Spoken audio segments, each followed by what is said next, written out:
농민의 밥상에 한 끼가 차려지기까지 어떤 과정을 거치는지 여러분은 혹시 생각해 보신 적이 있습니까? 벡터뷰 오늘의 주인공은 먹거리에 대한 물음에서 출발해 농촌의 현실을 꾸준히 연구하고 알리고 있는 분입니다. 농촌사회학자 정은정 작가를 만나봤습니다.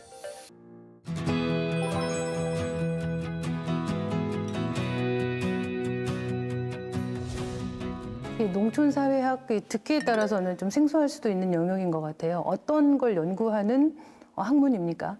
한국의 농촌 문제, 농업 문제 어떻게 해야 될까? 이제 이런 고민들을 하는 사회학의 한 분과라고 이해해 주시면 될 것 같아요. 네. 사회학에서는 모든 개인적인 것이 역사적인 거고 또 서사가 있다라고 이야기를 하거든요. 네. 엄마가 농사를 짓다가 편찮으셔서 돌아가셨어요. 그러니까 저한테는 어머니지만 또 보게 되면 여성 농민이니까 한국의 여성 농민들이 왜 이렇게 아프고 힘들까? 이제 그런 문제들을 저는 사회학적으로 좀 접근하고 싶었던 거죠. 네.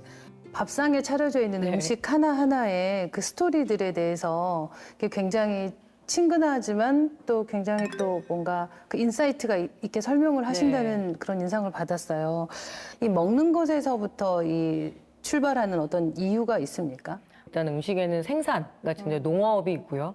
그리고 만드는 저의 노동이 있고요. 또 뭐 유통하는 상인들부터 해서 그리고 최후에는 이 음식 쓰레기를 치우는 이런 미화 노동까지 해서 결국에는 관계와 관계, 그러니까 사회적 관계들이 다 얽혀 있는 가장 중요한 주제거든요.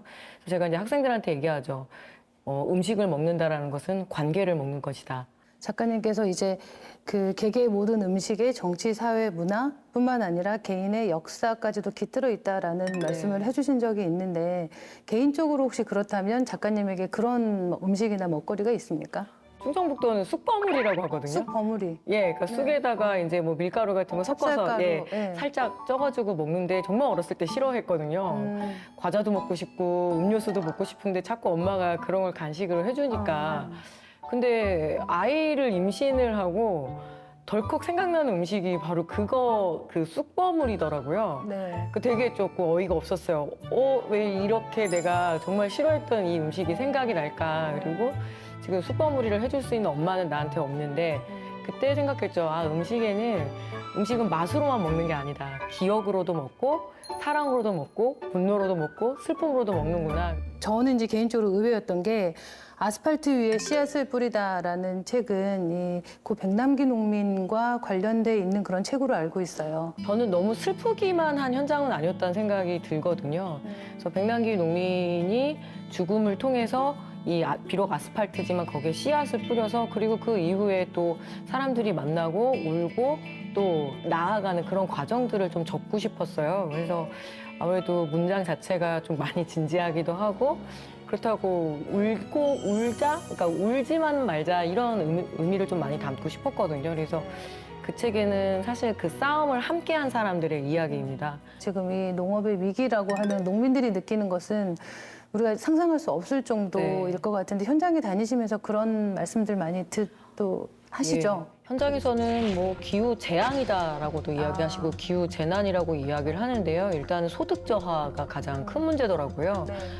지난번에 이제 사과 대란도 났었는데 한 나무에서 100개 정도는 땄어야 되는데 뭐 30개밖에 건지지 못했다. 그렇게 되면 바로 소득 저하로 오고 그리고 낮에 너무 뜨거워서 노동 시간이 되게 빨리 당겨진 거예요. 새벽 3시에 일어나서 막 일하시거든요. 해 뜨기 전에 마무리해야 되니까요. 그러니까 집중력이 떨어져서 이런 어떤 안전사고에 대한 우려도 굉장히 커서 기후위기로 지금 당장 가장 힘든 사람들을 찾자라면 바로 농어민들인 것 같아요. 작가님 보셨을 때 현장에 다니시면서 대안이랄까요? 어떤 방법들을 좀 이렇게 찾아본다면 어떤 게 있을까 싶은데.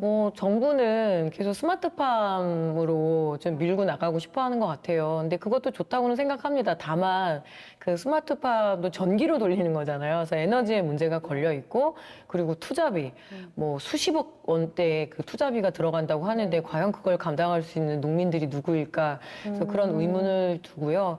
현실적으로는 지금 뭐 이제 전라남도도 마찬가지인데 이주 노동자들이 떠받치는 농업이잖아요.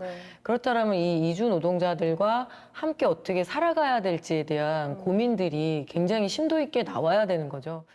뭐 자치단체들이 어쨌든 관련 부서를 늘리고 공무원들이 그거에 전담해서 일을 하는 구조로 네. 지금 되고 있어요. 일단은 80년대 말부터 해서 90년대 초반까지 해서 우리가 보통 국제 결혼이라고 하죠. 네. 이제 다문화 가정이라고도 하고 어떤 결혼 이주 배경을 가진 그 여성들이 대거 들어왔고요. 그리고 그 다문화 1세대가 그러니까 90년대생이면 지금 30대에서 30대 중반에 진입을 했을 텐데 제가 농촌에 갔을 때 그 다문화 2세들을 본 적이 없습니다. 그러니까 사실 그 정책은 실패했다라고 봐야 되는 거죠. 그 농촌의 재생으로 이어지지 못한 현재의 그 이주민 정책, 네, 그런 부분에 대한 반성과 분석이 필요하다. 그러니까 어울려서 살아가는 방법들을 그때부터 배우고 훈련했다라면 지금 어땠을까 하는 진한 아쉬움이 있는 거죠. 작가님, 앞으로 어떤 활동을 펼쳐가실지 또 기대가 되는데요. 앞으로의 계획 조금 알려주실 수 있을까요? 열심히 글 쓰고 취재하고 그리고 농촌 현장으로 들어가서 농민들과 함께 열심히 한국의 농업에 대해서 더 많은 이야기 그리고 시민들께 알리는 그런 작업 멈추지 않겠습니다. 네, 작가님의 왕성한 활동 기대하고 또 응원하겠습니다. 오늘 말씀 감사합니다. 네, 감사합니다. 네.